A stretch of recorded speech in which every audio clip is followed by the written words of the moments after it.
Hello दोस्तों, मैं YouTube channel study 85 में आप लोगों का स्वागत है। दोस्तों, आज मैं आपके लिए हिंदी पर आधारित क्वेश्चन, ठीक है दोस्तों, जो कि आगामी एग्जाम की दृष्टि से बहुत ही महत्वपूर्ण होने वाले हैं। ठीक है, तो दोस्तों प्लीज़ वीडियो को शेयर करना, सब्सक्राइब करना, कमेंट जरूर करना। ठीक है दोस्तों, अगर आप चैनल में नए हैं तो प्लीज़ दोस्तों वीडियो को सब्सक्राइब जरूर करना और शेयर जरूर करना। ठीक है दोस्तों, अपने दोस्तों तक। ठीक है, और ताकि ये वीडियो आपके दोस्तों तक पहुँचे जिन लोगों के लिए इस वीडियो की बहुत ही महत्वपूर्ण आवश्यकता है। ठीक है दोस्तों, चलते हैं क्वेश्चन नंबर 1 की ओर। ठीक है, प्राचीनतम भाषा वैदिक संस्कृत है। क्या है? प्राचीनतम भाषा जो है क्या दोस्तों हमारी, क्या वैदिक संस्कृत भाषा से संबंधित क्वेश्चन है। तो प्राचीनतम भाषा वैदिक संस्कृत है। ठीक है, ऋग्वेद में किस भाषा का प्रयोग हुआ था? वैदिक संस्कृत का। ठीक है दोस्तों, जो ऋग्वेद है, 4 वेद हमारे, और 4 वेद, प्रथम वेद क्या दोस्तों? ऋग्वेद है। ऋग्वेद, यजुर्वेद, सामवेद और अथर्ववेद। क्या वेद कितने प्रकार के होते हैं? 4 वेद होते हैं। प्रथम वेद को ना ऋग्वेद। तो ऋग्वेद में किस भाषा का प्रयोग हुआ था? वैदिक संस्कृत भाषा का प्रयोग हुआ था। ठीक है, अभ्रंश भाषा का काल क्या है? 500 ईस्वी पूर्व से 1000 ईस्वी पूर्व तक। ठीक है दोस्तों, जो अभ्रंश भाषा का काल है वह 500 ईस्वी पूर्व, क्या है अभ्रंश भाषा काल 500 ईस्वी पूर्व से 1000 ईस्वी पूर्व तक। हिंदी की उत्पत्ति किस अपभ्रंश से मानी जाती है? सौरसेनी अपभ्रंश से मानी जाती है। ठीक है दोस्तों, जो हमारी हिंदी भाषा है उसकी है हिंदी की उत्पत्ति किस अपभ्रंश से मानी जाती है? तो सौरसेनी अपभ्रंश से मानी जाती है। कौन सी भाषा वियोगात्मक भाषा है? अपभ्रंश। अपभ्रंश भाषा क्या है दोस्तों? वियोगात्मक है। ठीक है, हिंदी भाषा का प्रारंभ मोटे तौर पर 1000 ईस्वी माना जाता है। ठीक है दोस्तों, जो हिंदी भाषा का प्रारंभ मोटे तौर पर कब से हुआ था? 1000 ईस्वी से हो गया था। ठीक है दोस्तों, संस्कृत में किसी शब्द के कुल कितने रूप, विभक्ति और वचनों के आधार पर बनती है? 24। क्या संस्कृत में किसी शब्द के कुल कितने रूप, विभक्ति और वचनों के आधार पर बनती है? तो 24 भाषा। ठीक है, 24 है। ठीक है, हिंदी में किस शब्द के मूल तक कितने रूप बनते हैं? 2। हिंदी में किसी शब्द के मूल तक कितने रूप बनते हैं? 2 रूप बनते हैं। ठीक है, अर्थ के आधार पर 8 होते हैं। ठीक है, और शब्द के आधार पर 3 होते हैं। लेकिन क्या है, हिंदी में किसी शब्द के मूल तक कितने रूप बनते हैं? 2 रूप बनते हैं। ठीक है, संदेश शासक किसकी रचना है दोस्तों? संदेश शासक है अब्दुल रहमान की। ठीक है, संदेश शासक अब्दुल रहमान की रचना है। अपभ्रंश के प्रमुख कवि धनपाल की रचना है भविष्यत का। भविष्यत का किसने लिखा है दोस्तों? भविष्यत का लिखा है धनपाल ने लिखा है। ठीक है, हिंदी के प्रथम कवि राहुल संस्कृतियान किसे मानते हैं? शरहप्पा को। ठीक है दोस्तों, हमारे हिंदी के जो प्रथम कवि कौन है? राहुल संस्कृतियान जी हैं, और वो किसे प्रथम कवि मानते हैं? उस शरहप्पा को प्रथम कवि मानते हैं। ठीक है, शब्दानुशासन नामक प्राचीन व्याकरण के रचयिता कौन है? हेमचंद। क्या है दोस्तों? शब्दानुशासन नामक प्राचीन व्याकरण के रचयिता कौन है? वह हेमचंद। शब्दानुशासन नामक प्राचीन व्याकरण के रचयिता कौन है दोस्तों? हेमचंद है। अगला क्वेश्चन आएगा, पहाड़ दोहा किसकी कृति है? राम सिंह की है। ठीक है दोस्तों, पहाड़ दोहा किसकी कृति है दोस्तों? वो राम सिंह की है। एक है दोस्तों, माटी की मूर्ति किसकी है दोस्तों? राम वृक्ष बेनीपुरी की। ठीक है दोस्तों, माटी की मूर्ति किसकी है दोस्तों? वो राम वृक्ष बेनीपुरी की। स्मृति की रेखाएं महादेवी वर्मा की है। एक घूंट जयशंकर प्रसाद का है। एक घूंट किसके दोस्तों? जयशंकर प्रसाद की। और जयशंकर प्रसाद क्या है? छायावादी की प्रसिद्ध कवि है, प्रमुख कवि, छायावादी प्रमुख कवि कौन? जयशंकर प्रसाद जी। ठीक है, एक घूंट है जयशंकर प्रसाद की। अब अगला क्वेश्चन आएगा, हंस जवाहिर के रचयिता कौन है? कासिम शाह। हंस जवाहिर के रचयिता कौन दोस्तों? कासिम शाह है। नासिकेतोपाख्यान किसका है? सदल मिश्र का है। ठीक है, नासिकेतोपाख्यान किसका है? सदल मिश्र का है। इंदौर उज्जैन की बोली का क्या नाम दिया गया है? मालवी। इंदौर उज्जैन की बोली को क्या नाम दिया गया दोस्तों? मालवी नाम दिया गया है। नैनीताल के आसपास की बोली जाने वाली भाषा का नाम क्या है? कुमाऊनी।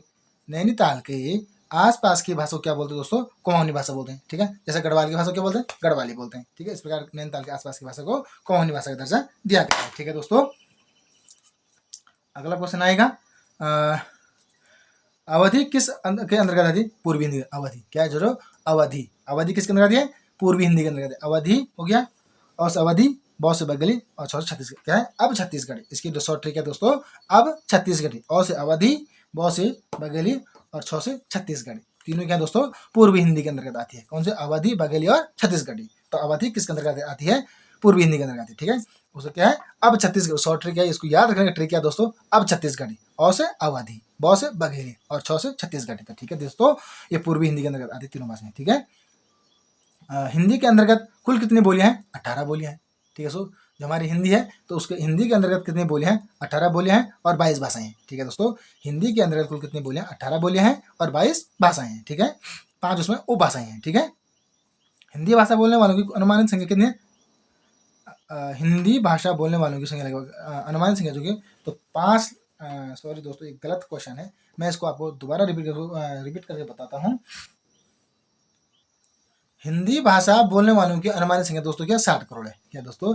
हिंदी भाषा बोलने वालों की जो अनुमानित संख्या कितनी है दोस्तों? वह 60 करोड़ है। ठीक है, यहाँ पर कुछ अलग लिख दिया था मैं, क्वेश्चन गलत हो गया था। वो था दोस्तों हिंदी के अंतर्गत कुल कितनी बोलियां हैं, हिंदी के अंतर्गत कुल कितनी बोलियां हैं, तो वो थी दोस्तों 18 बोली। हिंदी के अंतर्गत कुल कितनी बोलियां हैं, 18 बोलियां हैं। ठीक है दोस्तों, वो मैं ऊपर बता दें कि हिंदी के अंतर्गत कुल कितनी बोलियां, 18 बोलियां हैं। ठीक है, और हिंदी भाषा बोलने वालों की अनुमानित संख्या कितनी है, 60 करोड़ है। ठीक है, अगला क्वेश्चन आएगा, राजा लक्ष्मण सिंह किस हिंदी के पक्षधर थे, वो तो संस्कृत हिंदी के। ठीक है दोस्तों, राजा लक्ष्मण सिंह किस हिंदी के पक्षधर थे, वो तो संस्कृतनिष्ठ हिंदी के पक्षधर थे। कौन थे ये, राजा लक्ष्मण सिंह जी। ठीक है, अगला क्वेश्चन आएगा, 84 वैष्णव की वार्ता किस भाषा में लिखी गई थी। ठीक है, 84 वैष्णव की वार्ता ब्रज भाषा में लिखी थी, और किसने 84 वैष्णव की वार्ता किसने दी, गोस्वामी गोकुलनाथ ने लिखी थी। ठीक है दोस्तों, तो 84 वैष्णव की वार्ता किस भाषा में लिखी थी, ब्रज भाषा में लिखी थी, और जिसके लेखक कौन है, गोस्वामी गोकुलनाथ जी। 252 वैष्णव की वार्ता और 84 वैष्णव की वार्ता किसे, गोस्वामी गोकुलनाथ की। ठीक है दोस्तों, और किसमें लिखी गई, 84 वैष्णव की वार्ता ब्रज भाषा में लिखी गई। ठीक है, राम प्रसाद निरंजनी की रचना है, राम प्रसाद निरंजनी की रचना है भाषा योग वशिष्ठ। भाषा योग वशिष्ठ किसने लिखी है दोस्तों, वो लिखिए राम प्रसाद निरंजनी। ठीक है दोस्तों, वेरी इंपॉर्टेंट क्वेश्चन है, प्लीज आप नोट्स बनाइए और आप ढंग से इसको एक बार और पढ़िएगा ताकि आपको अच्छे से याद हो जाएगा। ठीक है दोस्तों, तो क्या है, 84 वैष्णव की वार्ता होगी ब्रज भाषा में लिखें, राम प्रसाद निरंजनी। भाषा वशिष्ठ किसके, राम प्रसाद निरंजनी के। ठीक है, अगला क्वेश्चन आएगा, नाचिकेतोपाख्यान सदल मिश्र का है। ठीक है दोस्तों, क्या है, नाचिकेतोपाख्यान क्या लिखा है दोस्तों, नाचिकेतोपाख्यान के सदल मिश्र जी ने नाचिकेतोपाख्यान लिखी है। ठीक है, भारत में थियोसॉफिकल सोसाइटी के प्रचारक कौन थे, एनिबेशन। क्या दोस्तों क्वेश्चन है कि भारत में थियोसॉफिकल सोसाइटी के प्रचारक कौन थे, एनिबेशन थे।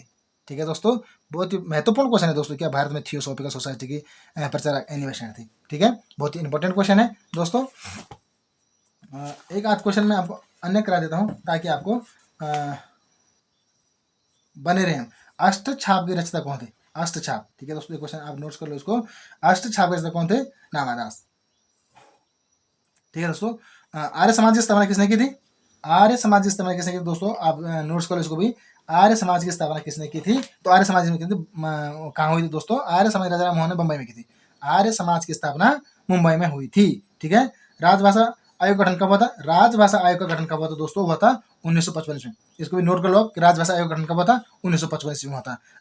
राजभाषा अधिनियम कब निर्मित हुआ था, राजभाषा दोस्तों, राजभाषा अधिनियम हुआ था हमारा 1976 में हुआ था। ठीक है दोस्तों, राजभाषा अधिनियम कब निर्मित हुआ था, 1976 में निर्मित हुआ, और राजभाषा आयोग का गठन कब हुआ था, 1955 में। ठीक है दोस्तों, दोनों बहुत इंपॉर्टेंट क्वेश्चन है दोनों के दोनों, आप नोट्स कर लीजिएगा। तब तक के लिए दोस्तों धन्यवाद। दोस्तों प्लीज़ वीडियो को शेयर करना, सब्सक्राइब करना, कमेंट जरूर करना। अगर आप चैनल पर नए हैं तो प्लीज़ दोस्तों वीडियो को सब्सक्राइब जरूर करना। ठीक है, तब तक के दोस्तों धन्यवाद।